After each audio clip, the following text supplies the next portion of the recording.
So here we are moving ahead with the next question, students, where we are going to talk about an important question जो majority हर साल. So there are 2 attempts in a year, right? You might be knowing the freshers, the Feb attempt, and then we have the repeaters attempt in the month of October.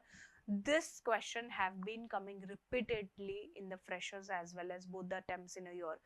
It is coming for 8 marks in question number 6 in option, where any 2 out of 3 has to be attempted, students. So this is one of the important question, most important question, where even in the textbook they have given the whole answer in 4 head points, but I've given you in the class, I've given you, I'm going to repeat it now again, where the law is going to be presented in almost 7 to 8 steps. So the law can be asked either with assumptions or with exceptions. It's either or. But what happens is, when they are asking with assumptions, you are supposed to jot down the head points of the exceptions. And when they ask you exceptions, then assumption का head point jot down करना और exception को detail में बताना है. मतलब छोड़ना कुछ भी नहीं है. जो भी आता है वो सब कुछ पेपर में तो डालकर ही आना है. बट ये लॉ को भी प्रेजेंट करने के लिए there are various steps.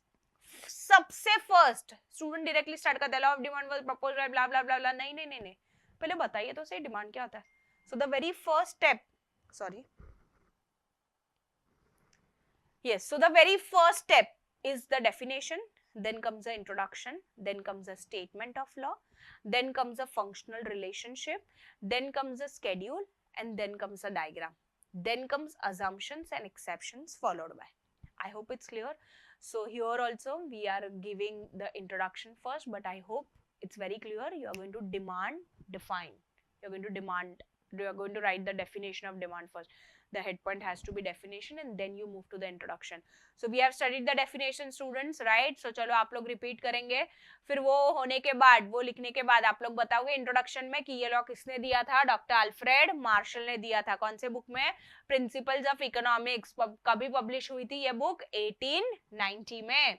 Then we have the statement of law. The statement of law will always start with the 4 golden words, which is other things being equal, other things being constant, other things being unchanged, remaining unchanged. That is what the law says. So other things being equal, higher the price of a commodity, smaller is the quantity demanded, and lower the price of a commodity, greater is the quantity demanded. So that you have to mention, students, statement of law has to be bang on.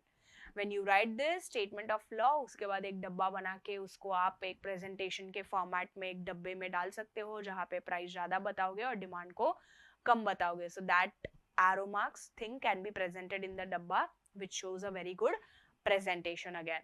Then we move ahead, then you explain it in your own words, right? Then here comes the functional relationship, students. D is equals to f of p. Demand is the function of price, where price is the cause and demand is the effect. मतलब क्या हुआ ma'am? बहुत ही simple है. Demand की वजह से price change हो रहा है कि प्राइस की वजह से डिमांड चेंज हो रहा है? प्राइस की वजह से डिमांड चेंज हो रहा है, तो प्राइस हो गया कॉज, उसका इफेक्ट किस पे आ रहा है? डिमांड पे. जैसे ही प्राइस बढ़ता है तो डिमांड चेंज होता है ना. So this is a cause and this is a effect. This is called as a functional relationship. Then we move ahead with the schedule part. This is the same schedule, students, जो आप लोग ने individual demand में भी बनाया था. Same वही table को explain करना है. फिर हम लिखते हैं हमारा graphical representation, वही same. Dash sloping demand curve. Come on students, tell me क्या आएगा? Downward sloping demand curve. Downward sloping from dash to dash. It is from left to your right. Convex to the origin and it is negatively sloped. Here your law wala part ends. Almost 6 head points. Here comes the next part of the law, which is the assumptions, and then you have the exceptions to it. So here you have the assumptions. आप जितने भी assumptions यहाँ देखने वाले हो students, आपने statement में लिखा था other things being constant. ये other things कौन से है? याद कीजिए, मैंने जब determinants पढ़ाया था तब मैंने आपको कहा था same head point repeat होने वाला है. It's just that you are going to add 2 words in prefix. Income पढ़ा. No change in income. Income में change नहीं होना चाहिए or else law invalidate हो जाएगा and therefore income remains unchanged. Right students? So income का हो गया. वैसे if we talk about no change in price of complementary goods, we talk about no change in size of population. आप सिर्फ 2 words add कर रहे हो. Students, same determinants वाला question यहाँ लिख सकते हो. टेक्स्ट बुक में बोले 6 हेड पॉइंट्स दिए, मैंने ही तुमको 8-10 हेड पॉइंट्स दे दिए.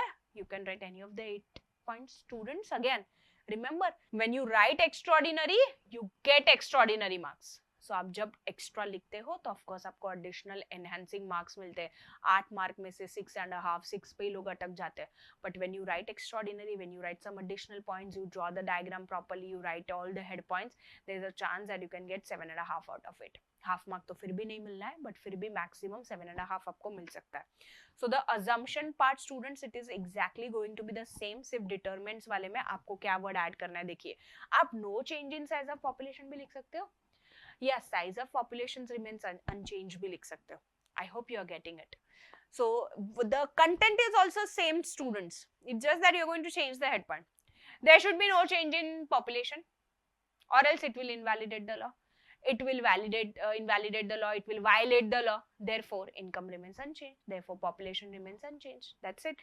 Just head point बदल गया, नाम बदल गया, content वही लिखना है. I hope it's clear, students. So here is the assumption part. Now, in the next module, we are going to discuss about the exceptions.